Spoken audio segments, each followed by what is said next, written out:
ஏன்னா இன்னைக்கு அந்த மாதிரியான பேச்சு வந்திருக்கு. தமாகவுக்கு ஒதுக்க போறது ஈரோடு கிழக்கு தொகுதி. அதுவும் தமாக வந்து 2021 போட்டியிட்ட யுவராஜ் அவர்களுக்கு இந்த தொகுதி ஒதுக்குறதா ஒரு தகவல் வந்திருக்குங்க சார். சரி, அதனாலதான் என்னன்னு கேட்டு. அதெல்லாம் ரொம்ப கஷ்டங்க. அப்படியே நின்னாலும் ஜெயிக்க முடியாது, வாய்ப்பு ரொம்ப கம்மி. Oh, okay sir. Okay okay okay.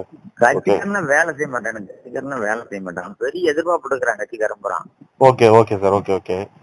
அந்த எதிர்பார்ப்புக்கு தகுந்த மாதிரி நடந்துக்கிட்டா தான் வேலை செய்வான், இல்லைன்னா செய்ய மாட்டான். Okay sir. அப்ப மீண்டும் அதிமுகவே இந்த ஈரோடு கிழக்குல போட்டியிடுன்றீங்களா? அப்ப நீங்க அதிமுக போட்டி விட்டா தான் சரியா வரும். போட்டியிட்டாதான் சரி. சரி, அப்படி போட்டியிடும் பட்சத்துல உங்க கட்சியிலே நீங்க தென்னரசு நீங்க யாரு வேணா பரவாயில்ல. எடப்பாடியை பார்த்து முடிவு பண்ணா சரி. அதிமுக நின்னா தான் வேலை செய்வாங்க, சரியா இருக்கும். ஓ, ஓகே சார். Okay okay. கட்சியில நின்னா கொஞ்சம் சிரமம் தான் வச்சுங்களேன், வேலை செய்ய மாட்டாங்க எல்லாரும். நீங்க எங்க போய் பார்க்க முடியாது, அதான் நினைக்கிறேன் கட்சிக்காரன். ஓ ஓ ஓ. இல்ல, தமாகவும் உங்களுடைய கூட்டணி தான். ஆனா தலைமை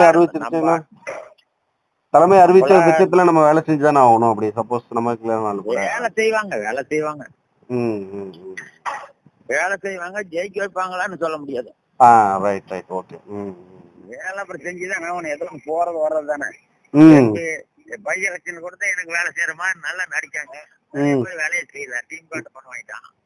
ஓ, அப்படியா? அது மாதிரி இருக்கிறதா, அது மாதிரி இருக்கிறதா. இதே மாற வேண்டியது. ஓ.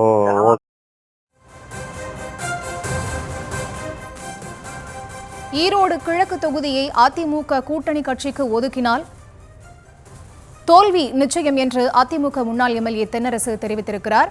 அதுவே அந்த ஈரோடு கிழக்கு தொகுதியை அதிமுகவிற்கு ஒதுக்கினால் வெற்றி நிச்சயம் என்றும் அவர் தெரிவித்திருக்கக்கூடிய அந்த அண்மை செய்திகளை பார்த்து வருகிறோம். முழுமையான விவரங்களை பின்னர் வரும் செய்தி தொகுப்பில் பார்க்கலாம்.